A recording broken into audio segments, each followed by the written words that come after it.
The Twilight Garage podcast is brought to you by The Red Onion, the Bay Area's finest hamburgers, located at 11900 San Pablo Avenue in El Chorrito. Tell them Twilight Garage sent you. Twilighters! Thank you so much for joining us as always, using the currency that is your life to spend it with us. Said a couple snappy things on the way out last time that I kind of said I'd never do, and we'll address that at the end of the episode. So please hang around for our little epilogue. And in the meantime, I want to explain that our dear friend and co-host, Mr. Casey Fields, is experiencing some busyness and stuff in his life where he wasn't able to make it today. We have a very special treat for you, however.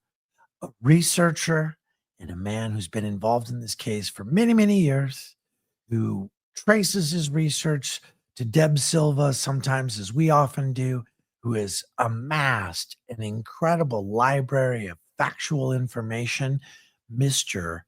Tab Fresca, as we know him affectionately on the internet, has recently sent me an incredible document, the header of which is titled Fiction or Errors Commonly Accepted as Fact in this case. And it's, again, by Tab Fresca. We're going to start working off this document because I approached Tab this week because after I read this, I just had to put some of the helter-skelter on pause as I've been doing, because we have been talking about the physical murders in the Tate house and putting pins in it as we go so that we can develop these characters and perhaps help you develop your own ideas about the motivation behind one of the most infamous murder sensations of all time, the Tate and LaBianca cases. So, Tab, thank you first for joining us. And then let's get started with this document. Facts, fictional, and the errors commonly accepted as fact. Thank you, Tab. Okay, and thank you, David. All right, I'm going to start off with number one. When the police arrived at 10050 Cielo Drive on 8/9/69, they found 5 dead victims and 1 person alive. Bill Garrettson was staying in the guest house, dog sitting Rudy Altobelli's 3 dogs. Bill was arrested by the police and interrogated. Bill mentioned that a friend named Daryl Kissler stayed with him, and that 2 girls from Indio came to visit. One of the girls was named Debbie Tidwell, and the other girl was Patty something. When asked what Patty's last name was, Bill said, "I think it's Montgomery," or something like that.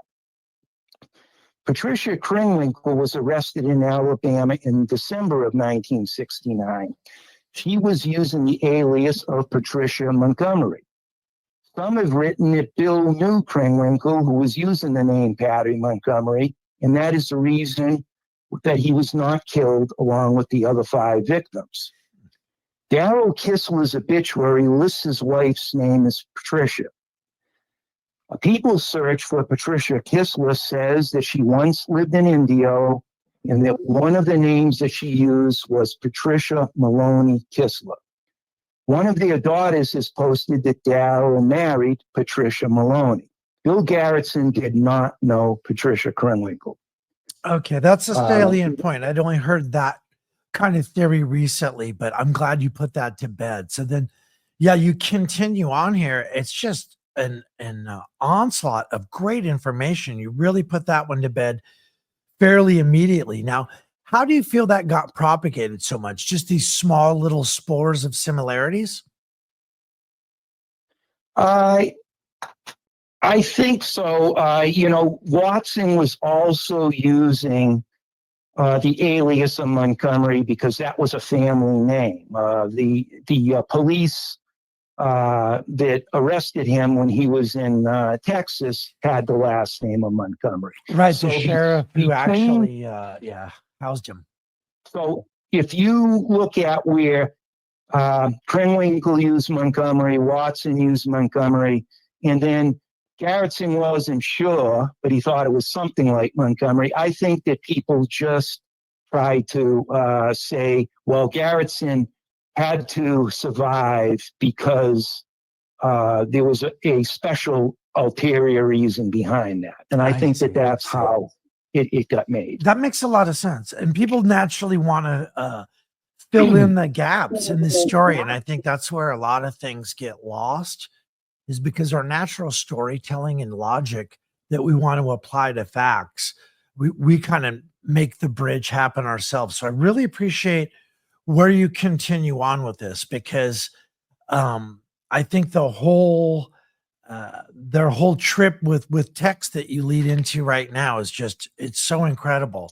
So yeah, let's continue on. Okay, number 2, some have written that Tex Watson and the others who knew about the trip to Cielo Drive believed that Sharon Tate would not be home on the night of 8/8/89/69. Tate's friend, Sheila Wells, said that Sharon asked Sheila if she could spend the night at Sheila's, but Sharon later changed her mind and stayed home.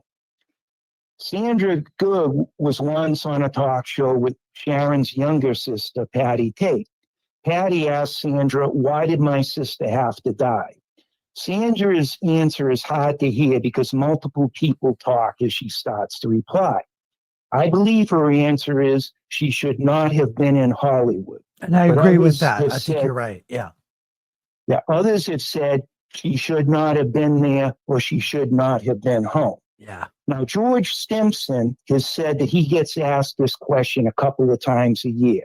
His explanation is that Sandy is saying Sharon should not have been living in Hollywood, but instead should have been living elsewhere, such as a housewife living in Texas who is married to a truck driver. And right there, So I just Watson, I just wanted to say real quickly, these types of points you make, you write them in a factual fashion that I think is so important, because it's in black and white, it's correct, and we take it in. I think contextually, the way it was said on the television show that you're talking about, and then the way you follow up on this is really succinct. And I want to thank you for that, because the way Sandra speaks, it's often thought of as cold or violent. She speaks in metaphor. She's a very forceful and charismatic speaker, and that's how she speaks. And I think that's really good that you got the follow through from George, because I feel that's correct. I think that's exactly the way she speaks, and that she would have been that dismissive of Sharon and her entire existence and not felt bad about it, because she speaks so matter-of-factly about things. So that I really appreciated that. Thank you. Okay, so to finish that up, Tex Watson did not decide to go to Cielo Drive that night because he thought Sharon Tate would not be home. Number 3, some have written that Sharon Tate spent time at Spahn Ranch. This is not true. On December 4th, 1969, Nancy Pittman told law enforcement that another girl named Sharon had been to the ranch, and this girl played bit parts in low-grade movies. The movie Linda and Abilene was filmed at Spahn Ranch and starred Sharon Madd, who was an attractive blonde known for taking her clothes off. This movie would have been shown at drive-ins and grindhouses. The movie has a cowboy western theme and briefly shows the Spahn Ranch boardwalk and possibly other places at Spahn Ranch. Sharon Matt appears nude multiple times, either bathing in the creek or participating in taboo simulated sex. There is some limited historic value to this movie. The movie has been restored and is available on YouTube. So Sharon Tate did not spend time at Spahn Ranch. I appreciate that, because if you think about the way that has been trotted out in so many different ways, these alleged meetings between Charlie and Sharon have obfuscated the point of some of the things that Charlie said later. And I just want to slow down here. I know we're going to get through some of this material And I do have a propensity to get sidetracked. So thank you for keeping me on point. But what do you think about some of the later statements that Manson said in regards to having spent time with Sharon, such as he said he used to go up to Cielo Drive and swim with Sharon and other people in the pool? Do you believe any of that? Personally, I don't. I don't have any other evidence that is stronger other than him saying that to get attention or whatever. And that's what I was Is going to it ask you possible? next. Okay. Is that it was probably for attention, but it was possible, but not probable. And that That's right. And you feel maybe he was just doing it as, when I heard it, I was like, that's exciting. And it sounds made up. So that's interesting. Okay. So you don't believe in that business. And then we get on to something that has fascinated me for a long time. And I was speaking to Lynn one time, and I was joking around about their appearance in the Hendrickson film that was shot there on Vine Street. I believe it was 718 Vine Street there at the studio they shared with that now infamous footage of the girls and Grogan and everybody playing around and convorting and waving guns around. So I made some jokes about that because I own the vest that Lynn was wearing that day. And so she cringed so hard. She was so embarrassed about that footage and she regrets it. And I really couldn't say enough about it as kind of a fanboy goof. I know it wasn't good for her, but I really enjoyed it. That whole film as an audience member was a lot of fun.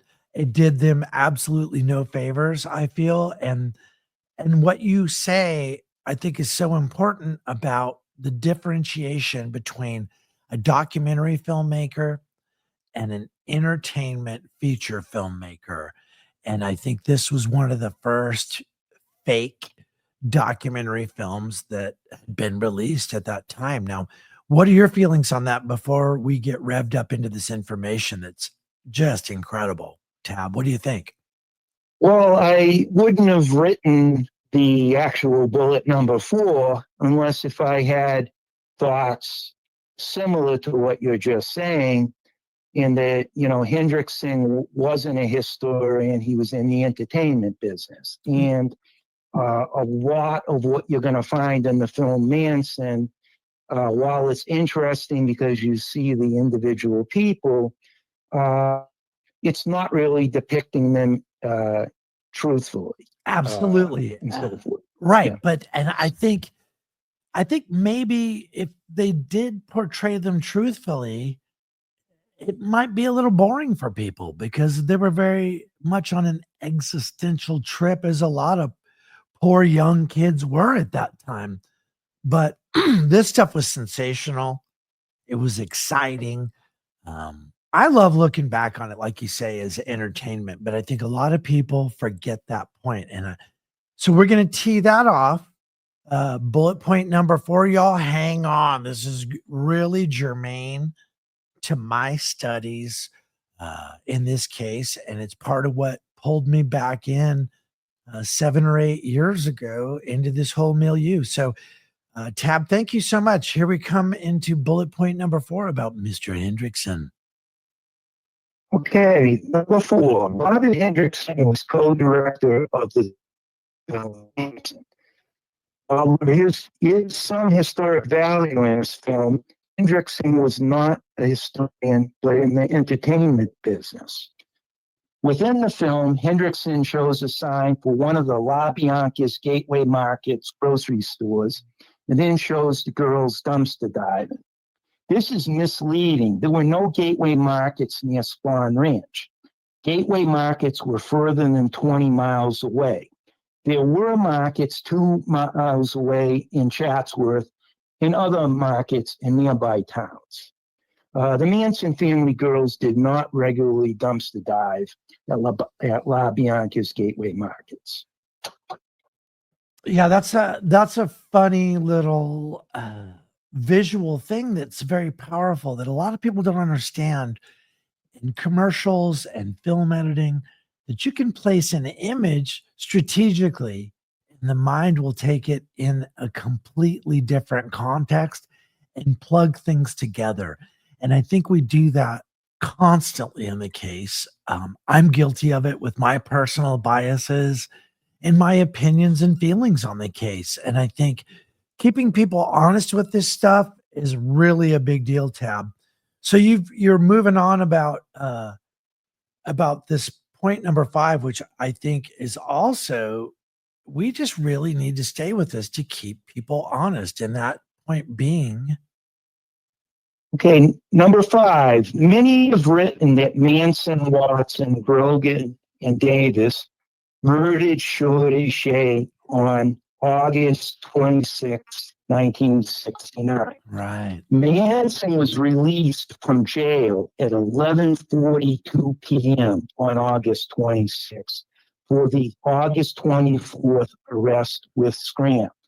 The jail was in Malibu, which was at least a 30-minute drive. The earliest that Shorty Shea was murdered was on August 27, 1969. And that was illuminated a lot by Deb Silva in some documents I've been reading from her. And that whole case, I feel, really got swept under the rug, as did what we're going to talk about next, Bernard Crowe, because of the excitement of the Tate murder. Now, with Crowe, which we're going to talk about next, do you feel that the fictional accounts and these misleading details were fabricated to create a semantic flow and believability and excitement to Bugliosi's story? Is that why maybe some of that got propagated for so long, do you feel, Tab?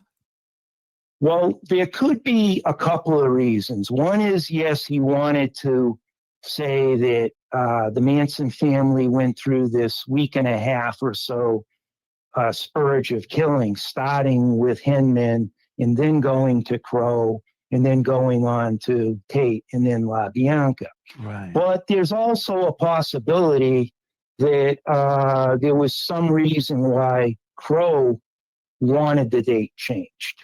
He may have, based upon other things that he was involved in, wanted this to be said to be done on August 1st as opposed to July 1st, because that would give him an out. Man, that's incredible. Thank you for that, Tab. Whoa. Hold up. That right there, Twilighters. This is what we do here. This is an incredible revelation. And we would have just glossed right over that. Hold up. This makes an incredible amount of sense to me right now, Tab. And why I'm so excited is George Stimson, as I mentioned sometimes, turned me on to the audio portion of his testimony in the sentencing phase of Manson's trial. And it is incredible to hear him speak. He very much dodges all these points that could lead him on marijuana charges and stuff. You're looking at one of the most infamous murder cases, mass murder cases in history.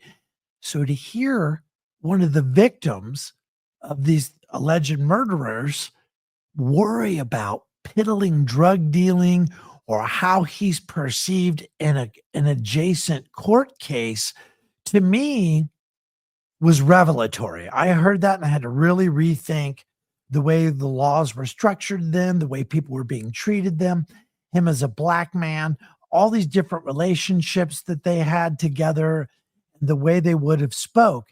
So to use this huge case to potentially exonerate himself in a smaller beef where he could stay out of jail. He doesn't care about the larger case with these white people, but to use his victimhood in a way to keep himself out of the hoosgow is amazing to me, because I'd always assumed like I think some other people, like you say, facts and fictions and mythos in this case, I may have been feeding this myself. So thanks for this correction, because I would have thought perhaps that it was getting misstated just to create this velocity around the helter-skelter theory. That's a great Twilighters, please.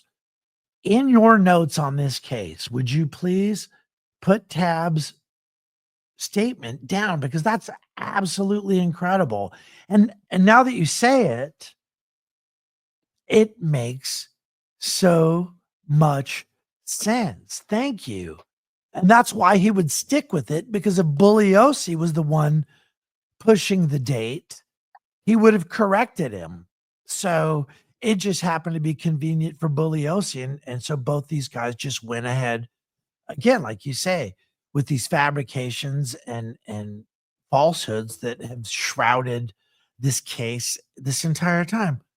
Man, thank you so much. And that gets you into the whole business with Stovitz speaking about Cassabian. So let's get into that, because anytime we can chip away at Cassabian and her thieving, manipulative, and lying nature to get to the truth of this thing, not just to destroy her credibility, but to decipher her testimony in relation to her motivations, right?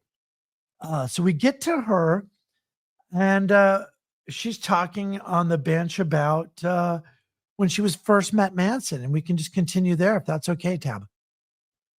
Okay, number 6. Many have written that Manson shot Crowe on 8/1/69 instead of 7/1/69, based on Crowe's testimony on 1/28/71. On 8/3/70, Stovitz says the following concerning Cassabian in court at the bench: that when she first came to the ranch, she heard that Charlie Manson had killed the black man.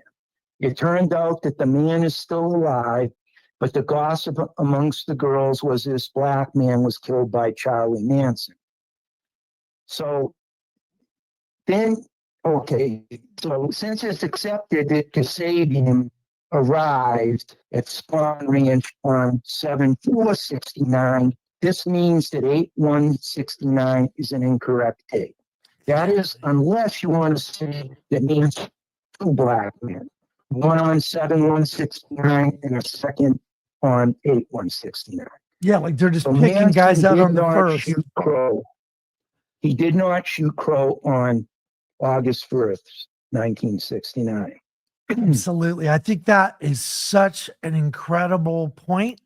But the reasoning, man, thank you so much for clearing that up, because those dual motivations, and then this is a form of what our dear friend Joner Van Houten says, showing the receipts, man, show us the receipts.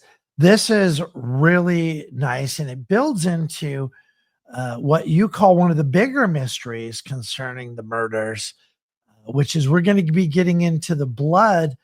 I don't know if we're going to have enough time to do a whole thing on the blood. Do you want to join us on a second episode if we run out of time on this? Would that be okay?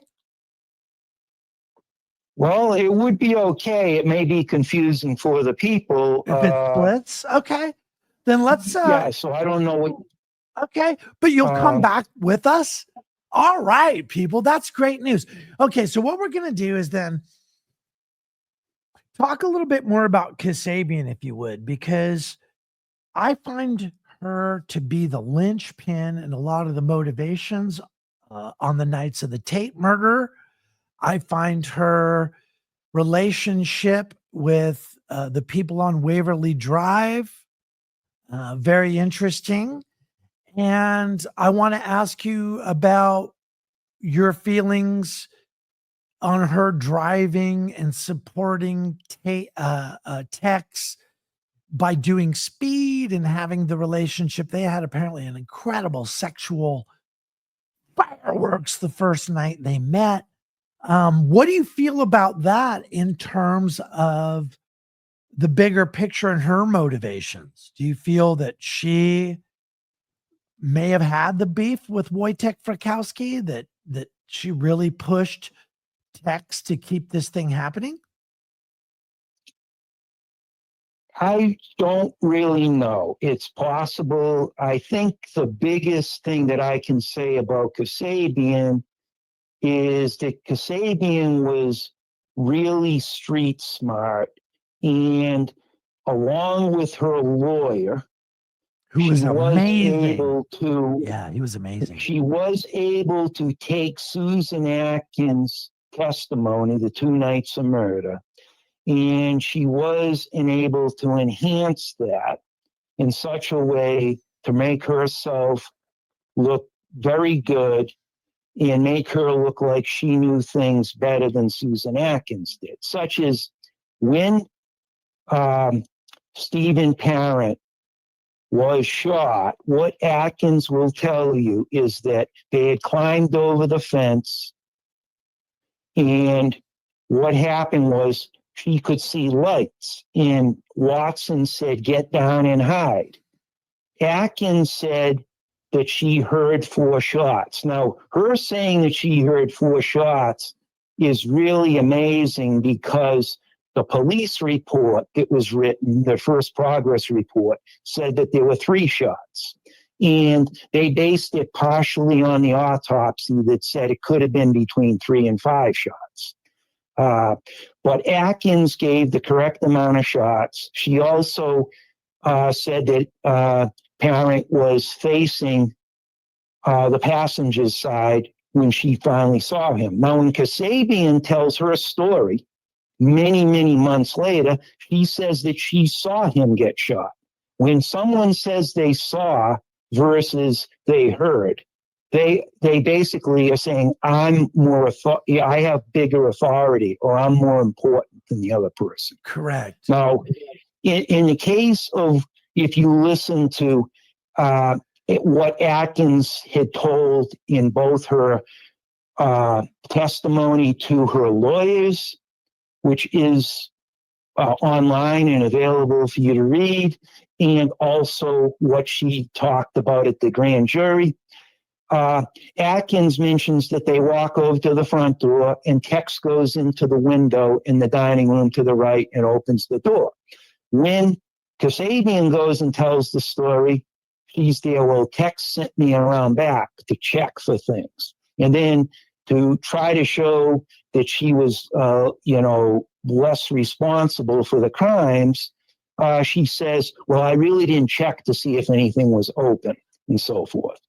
And when she was showed the picture, she says, oh, yes, and I remembered that there was a picture or a container of flowers on the table.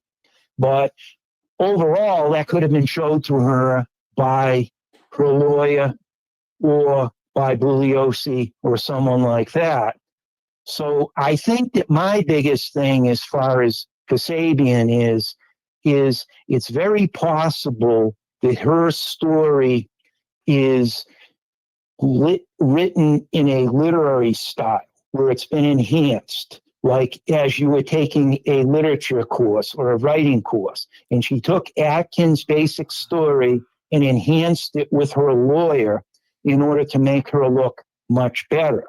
Now, one particular thing, which there was a book, it's a minor book, but it was written by somebody named Buddy Day or James Buddy Day. Correct. I have the screen. I have that whole thing right here. Yeah. So within there, Cassabian's lawyer is interviewed, and a lot of people that are supportive of Bugliosi and of the prosecution will say, well, I think he, as an old man, was just trying to get attention or whatever.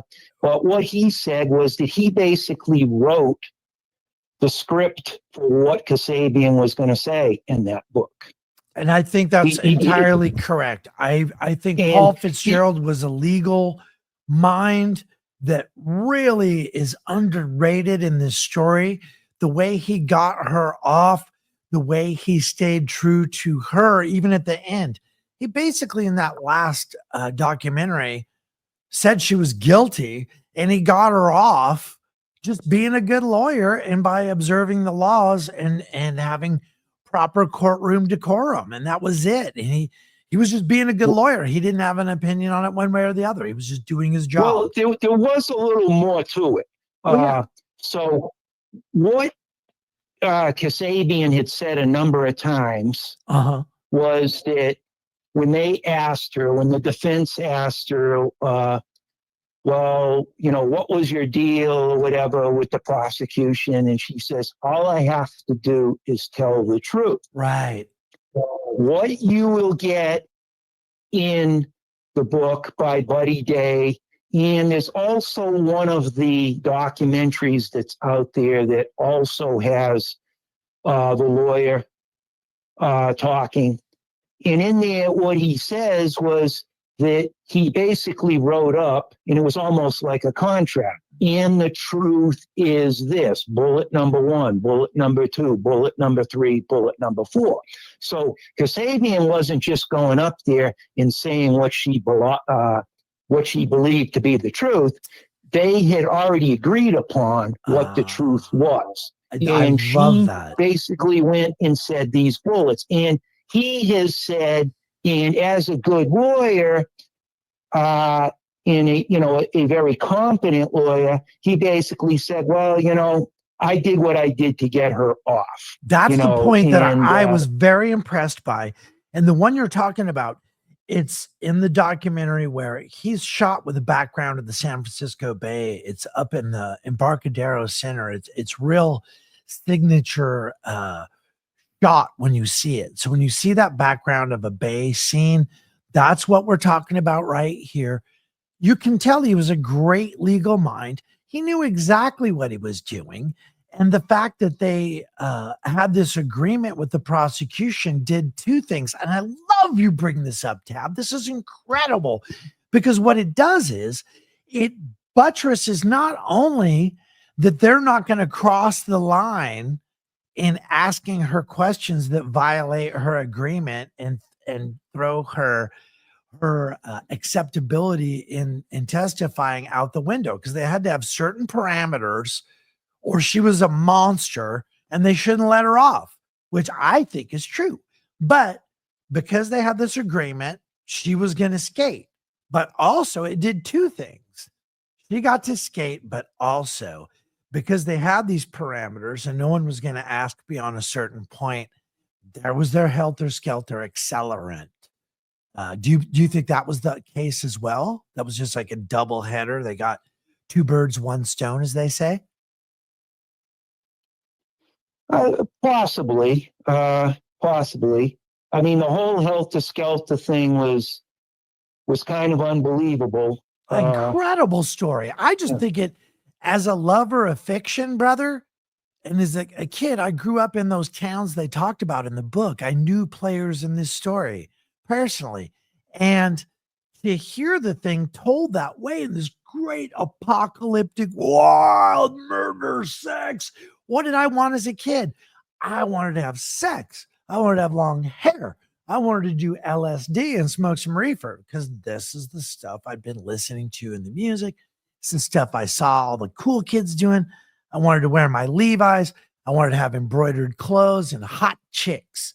And when I read this book and it was all about my town and what I thought were my people, oh my God, it was amazing. What a neat, wild ass fucking story. So I think people are hungry for this thing. And like you say, it's ultimately a completely ridiculous fabrication. But I just think it's so wild that it got foisted off as long as it did. It did so well, and that we are this hungry for these type of lurid, wild stories. Like, we'll go for it anytime we can. And this is just such a huge reminder for me to be critical of the media, to look at what we're doing, and as a broadcaster myself, to accept these responsibilities. And that's why sometimes I violate my own rules, and I'll go after people, or I'll say things and break my promises of being maybe a little neutral, because I think we take things too far. And I think sometimes there's living people who are going to get hurt.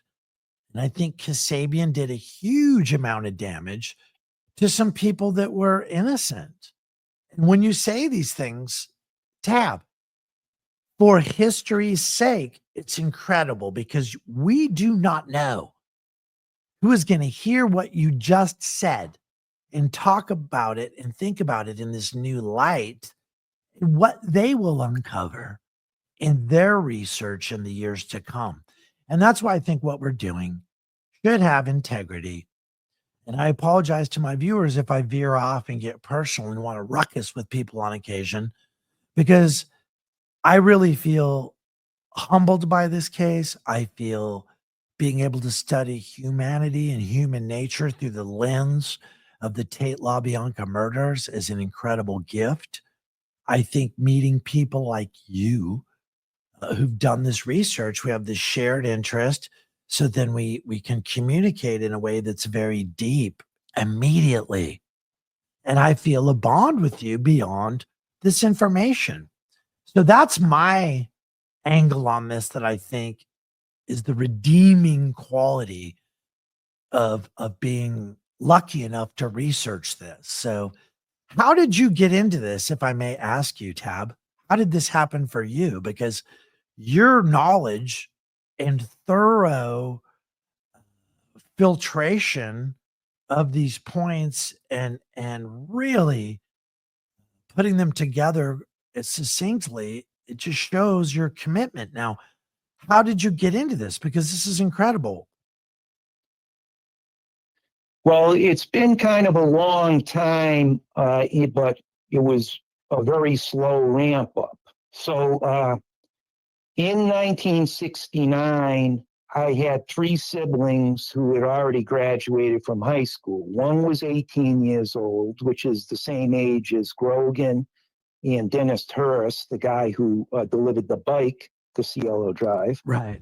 I had another sibling that was 21 years old and another one that was 24 years old. Now, they were very different than any of the people that you read about concerning this particular case. They were responsible people who were basically looking at how were they going to earn a living and, have their life and so forth. Now, in most of the friends that they had across the same type of people. Now, I lived in a small town in New England, about 50 miles from Boston, 25 miles from Worcester, Mass, which is where Ashland was from, 25 miles from Providence, Rhode Island. Right. So it was surrounded by schools, although being surrounded by schools didn't mean that everybody went to school there. But back then, the main thing was to get yourself a job, the best paying job you could get, and go on and work. Now, conversely to what I just said, about a mile away from where we lived, there was a hippie house. All right. And there were like about 6 or 8 people living in the hippie house. And the hippie house, and for us, it was 2 miles to the grocery store, the same as Spahn Ranch to Devonshire down in Chatsworth. Right. So, other than Spahn Ranch was a little bit more remote, same type of thing. So in 1969, the whole Manson thing, the riots going on across the country and so forth, that was not part of our life. The biggest thing that happened in 1969 was Chappaquiddick, which was Ted Kennedy getting himself into a scandal. And that happened the day before the moon landing.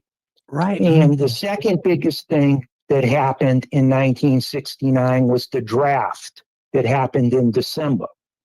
And that draft affected people from 18 to 26. And one of my siblings was affected by that. And because of it, he ended up joining the National Guards. He had one more semester of college, and he had a job lined up and he was engaged and all this other stuff, but he basically did the responsible thing. It turns out that a friend of the family had a kid who had gone to school for 6.5 years to college. When the draft came up, he got a good number and he quit college and he went off and got married. He never got a degree from college, period. So a lot of this stuff that was going on, counterculture and so forth, was not affecting me whatsoever or my family.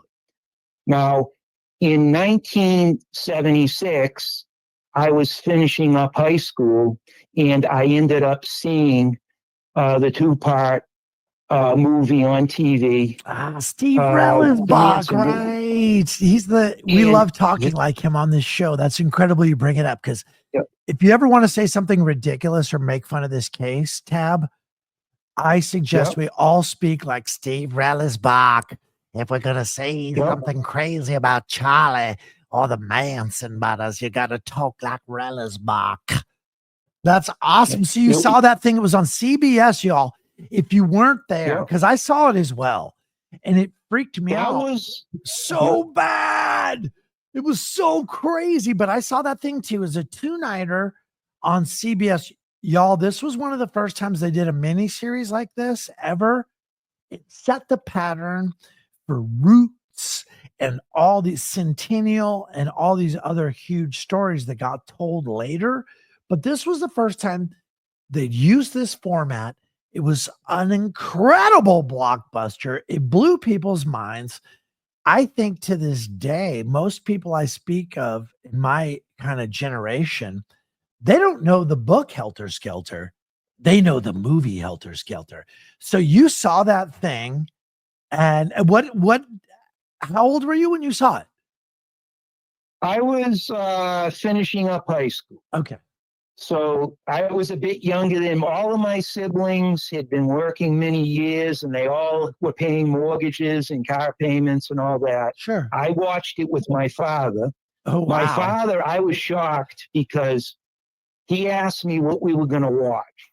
And I told him, and he says, "Oh, Manson." And I looked at him like, how the hell does he know who Manson is? Of course, he would have been reading all the papers and watching Huntley and Brinkley and Walter Cronkite and so forth back in '69, and he was familiar with it. But that movie, you should have seen the kids at school the next day talking about it. Please. And it was a real big thing. And that was really the introduction for most people. A lot of people think it was the book, but it really was that particular movie. I was just speaking with Casey last night. God bless Casey.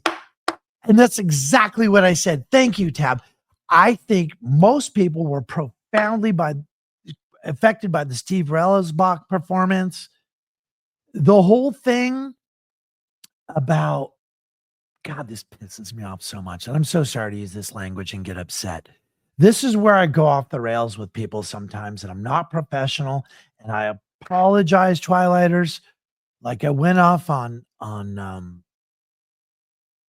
Allegra Lansing last week, because when people besmirch the name of Lynette Alice Fromey, I take it personally because she's a wonderful woman. They had my personal friend jerking an old man off in a movie at that time. That was an incredibly racy, nasty, disgusting depiction that was far beyond anything that had ever been placed on television before. It was the most hideous, awful performance I've ever seen in my life. That was very early on, as you say, in this case. She's had to suffer with that portrayal for more than 50 years. And I will say it now, as I've said many times before, succinctly, Lynette Alice Fromey has never had any sexual contact with Mr. George Spahn in any way, shape, or form. She was very affectionate. She was almost like a daughter to him, a very affectionate, kind person. There was Nothing like that whatsoever. And it makes me sick. So we're moving on. But yeah, so you saw the movie. What were the kids at school thinking? Were they freaking out? Well, it wasn't that. What was real interesting was there was a boy that I went to school with that we played on the same sports teams with. And a couple of days later, he was holding a copy of Helter Skelter. And when he was holding it, I said, "Where did you get that?" And he says, "It was in the school library." Well, nobody knew other than a few people that went into the school library and actually read books. So what was kind of interesting was there were a couple of girls that would have been nightmares for their parents at the time. And they saw this particular kid holding the book. And they said, "We can't believe that he has that book." And it was all, but these girls would have been the type of girls that would have been strict Manson supporters, based upon what they saw in that movie. And it took a few years for them to kind of calm down and, get back into things. But for myself, it took me another year or so before I actually read the book. Okay. And when reading the book, there was the important thing versus the movie. The movie uses aliases for most characters. Right. So even Lynn and Sandy, they use one of them, and I think Lynn might be Freckles. Bruce Davis is called Cisco Bud. I forgot what Grogan's name is, but you go right on down the line, and none of the cops do they use their names, and they don't use the true names for any of the defense attorneys or so forth. Now, you can actually read the transcript, which is kind of interesting to read because it's contained in boxes on cielodrive.com. Right. If you don't have a copy for yourself. And it's reading incredible. that script at times is interesting. Go through and get a general idea of what they're saying. And you can, you'll see the scene that they had with Lynn and Sandy, which was at the jail in Death Valley or whatever, Independence. Yeah, no, in order to talk to Bugliosi, they said, "If you bring me some candy, we'll talk to you." And that was actually Nancy Pittman. Penny candy. That was Nancy Pittman who said that. We have the testimony in Inyo County. That's all right there. As you said, on cielodrive.com, our good friend, Bo Emerson, we love you. We really appreciate all your efforts. We're going to come back with this blood evidence. I'm going to want to talk to you at some point because I have some photographs that are very special from those times there in Inyo County where they were arrested. I coincidentally have the door that Manson was behind there at that very jail. So we'll talk about that too, perhaps at another point. But Tab, I want to thank you so much for joining us this episode. Would you come back again and can we do a blood episode with you, please?